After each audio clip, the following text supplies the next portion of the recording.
live guest. This is Brandon Arnold, VP at the National Taxpayers Union, joining us again this morning. Mr. Arnold, thank you so much for coming back. How are you doing? Doing great. Good morning. Good. So we're talking about the American Rescue Plan Act, so that nearly $2 trillion coronavirus relief bill that passed in the House yesterday after the Senate made some amendments this weekend. Were you surprised that it passed? No, I wasn't. I mean, I think there was a lot of support behind this bill on Capitol Hill. There's a lot of support behind this bill in the public because people are still very frustrated with the COVID situation. They want to get their lives back to normal. So I understand the impetus to push a plan. The difficult thing for me and the frustration for me is that this plan is highly flawed. It's a really problematic plan, and I'm disappointed that it passed in the form that it did. All right, so let's talk about some of the impacts of the plan. Of course, it's made its way through the House of Representatives by party line vote, 220 to 211. This means Americans will see a $1,400 stimulus check, more money for unemployment, and a larger child tax credit after President Joe Biden signs the bill, which is expected to be tomorrow. What exactly is the child tax credit?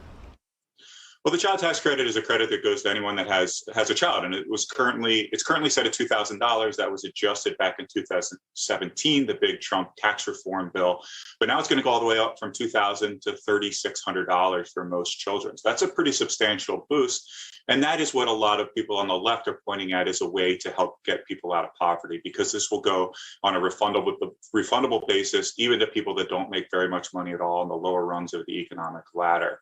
So that's a big boost that's going to take place. It incidentally is a one-year program, though we expect Democrats to make a push to extend it on a permanent basis, or certainly extend it out sometime longer into the future. And when you look at that $3,600 plus the $1,400 that goes to not just adults, but also children, that's $5,000 per kid. So that's a lot of money. And again, those changes will only last to the end of this calendar year. So if you're thinking about adding a member to your family, you're best off doing it before the ball drops on New Year's Eve this year.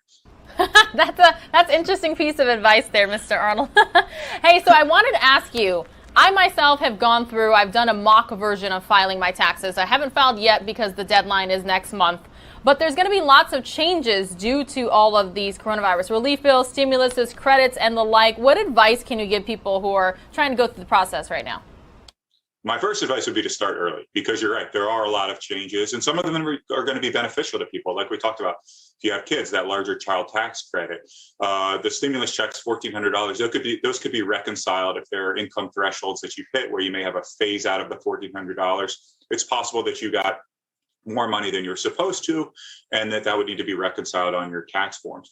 But there are also a couple tricky issues that may come as an unpleasant surprise to taxpayers. I would say the fact that a lot of people are working from home right now. We were told to work from home. We did the right thing. We didn't go into the office to spread coronavirus. But now if you work in one state and you live in another, it is possible. We estimate about 2 million workers or more are going to be hit with unexpected tax bills, because you're going to have tax collectors going after you, both in your state of residence and in your state of employment.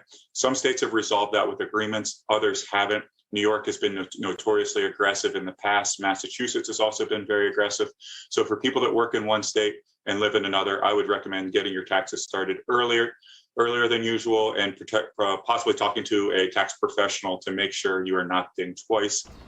In terms of legislation, there's a bill by Senator Thune that would address this problem. Should have been included in the tax package. Very disappointed that it wasn't, because I think there are going to be a lot of frustrated people filing their taxes this season.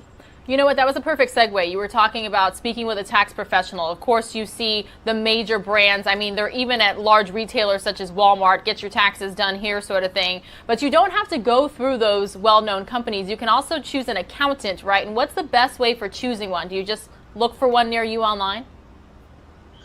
You can certainly do that. I mean, you're providing a lot of your personal information over this person. You're putting a tremendous amount of trust with somebody. So you want to find somebody that's highly recommended, that is vetted by publications that look at such matters. But I mean, yeah, I think the off-the-shelf programs that you can get are quite good as well. They're not perfect, and you lose a little bit of the personal touch that you have with going to see an accountant. But there are a number of ways, and a lot of accountants have set up virtual platforms now, so you can have that face-to-face interaction in a Zoom like this, or what have you.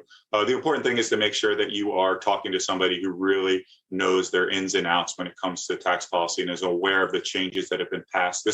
We're not just talking about one piece of legislation. The bill that is about to be signed into law is about 630 or so pages long, but we've passed the CARES Act, the Family First Coronas Act, a lot of bills that have changed tax policy over the course of the year, plus the fact that a lot of people, homeowners, have refinanced this year because interest rates have been so spectacularly low. That, of course, changes your tax status. It'll give you multiple 1098 forms to juggle. So it's going to be a complex tax year, nothing we can't get through. There's a reason why a lot of folks on Capitol Hill are clamoring for the IRS to push back our tax filing deadline, like we did over the past couple years, actually. And we'll see if that materializes. Sorry, Mr. Arnold, I didn't mean to interrupt you, but just to recap, how do our viewers know if they're eligible for the child tax credit? How long will it last? Is it permanent? Yeah, I mean, you want to check with a tax professional on that. I don't want to provide any advice there. The child tax credit is permanent policy, but the level of how much you're getting is going to change, and it's going to change actually with the age of your child. So younger children will get the full $3,600. Older children, teenagers and above, are going to get a reduced amount. So you're going to have to check the IRS website because it's going to vary from person to person. It is not permanent policy. This bump up is going to last for a year, and then we're going to revert to the $2,000 that was passed in the tax cut bill back in 2017. So there's a lot of moving parts here. So you just want to pay attention to what's posted on the IRS website and this. Our friends at H&R Block and Intuit and all these other tax services have very good information as well, of course. Mr. Arnold, is there anything else you'd like to tell me? Well, I think one thing that's really interesting now that we're about to enact this bill into law, President Biden is going to sign it very, very shortly, is just the magnitude of what we've done here in response to the coronavirus. We're about to finalize about almost $5.5 trillion in spending to address this very real public health and economic threat. And when you look at that, that seems like a ton of money, but it's even bigger when you consider that's more money than the entire GDP of every country in the world except the United States and China, bigger than the GDP of Japan, Germany, all of these other huge countries. It's a tremendous amount of money. We're going to have a lot of work to do to get ourselves out of the debt associated with it. But hopefully our economy will be much, much stronger as people get vaccinated, and we'll get our economy back to where it was in 2019 and have a lot of people working and making money and doing better than they currently are in this environment. All right, Brandon Arnold, VP at the National Taxpayers Union, thank you for joining us yet again here on NewsNow from Fox. Thank you.